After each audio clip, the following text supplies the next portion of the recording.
6 wildcard games to talk about, and we will cover all of them this week on the Power 5 here on WagerTalk TV. What's going on, everybody? I am, of course, Bryan Power, and you won't believe some of the trends and angles I've got to help you bet these wildcard matchups.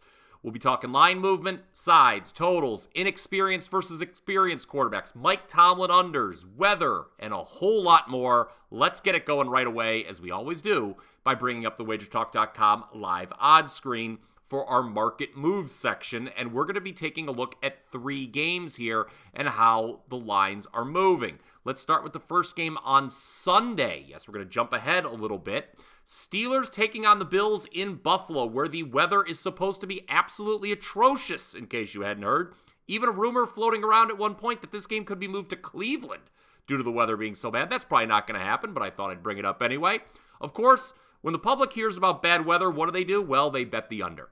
And we've seen this Steelers-Bills total take a massive tumble all the way down to 34. If that number holds, this will be the lowest total for any playoff game since Broncos-Steelers in 2012, which involved the immortal Tim Tebow. In addition to the poor weather, consider this. Mike Tomlin, 58-27-1 to the under on the road over the last 10 seasons. That's regular season and playoffs. Tomlin unders are a real thing, but like I said, this is about as low as a total goes in the playoffs. Looking at the spread for this Steelers-Bills game. Well, the Bills were bet as high as -10. They're now back at -9.5. This has a bit of a pros versus Joes feel to it, doesn't it, though? Public, they're taking the double digits, anticipating a close, low-scoring affair. But the wise guys, from what I'm hearing, they're on the Bills. That being said, be wary of backing Buffalo as a double-digit favorite. They are 0 for their last 7 against the spread, laying 10 or more. That's not good. Interestingly enough, though, the last time the Bills covered as double-digit chalk was October of 2022. Who did they play that day? The Steelers. Now, let's look at the first and last games of Super Wildcard Weekend because they have something in common. Road favorites taking money. In the first game of the weekend, this is on Saturday, Cleveland at Houston. Browns open -1.5. They're currently -2. One point they got as high as -3. The line movement has been more straightforward for the Monday Nighter when the Eagles are -3 against the Buccaneers. That remains the current price. They were bet to that pretty quickly. What you need to know here, though, is road favorites have historically been terrible bets in the wild card round, going 4-13-1 against the spread since 1980. The vast majority of those games have come over the last 10 seasons.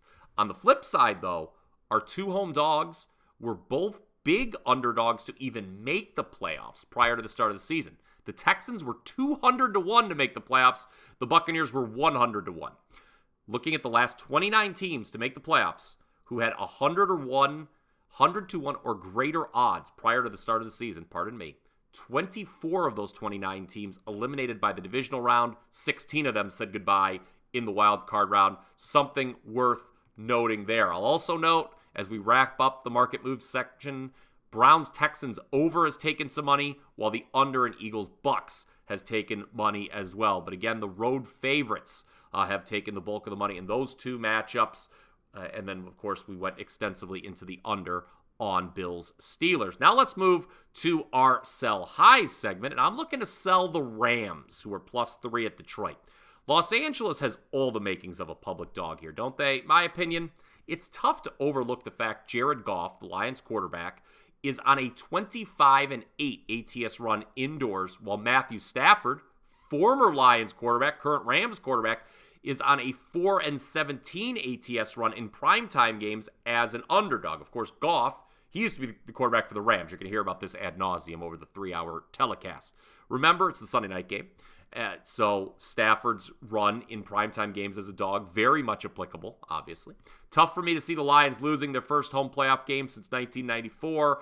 I did a full preview on this game for WagerTalk TV, so you can check that out elsewhere here on the channel. But again, sell high on the Rams at +3.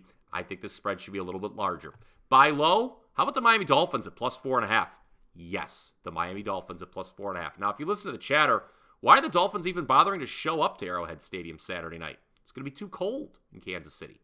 They have too many injuries. They never beat any good teams. But here's the thing, gang.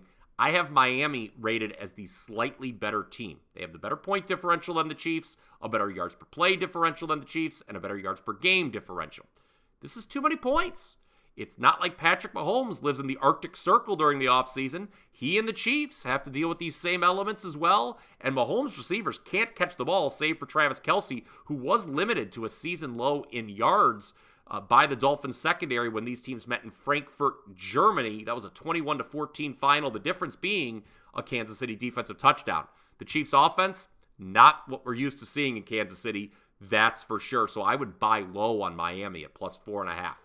Okay, let me know what teams you're looking to buy low and sell high on for Super Wildcard Weekend by commenting down below. Also, if you like what you hear, feel free to smash that like button. And as a reminder, hit subscribe to the WagerTalk YouTube channel so you don't miss any of our exclusive sports betting content. Stat of the week: quarterbacks with no playoff experience versus quarterbacks with previous playoff experience have gone 17-35-1 ATS since 2002. So experience seems to matter.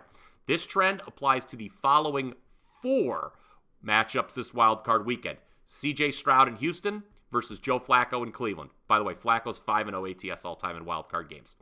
Miami and Kansas City. Tua has never started a playoff game. Remember, Skylar Thompson started last year's for Miami. Tua was hurt against Patrick Mahomes. He's started plenty of playoff games for Kansas City.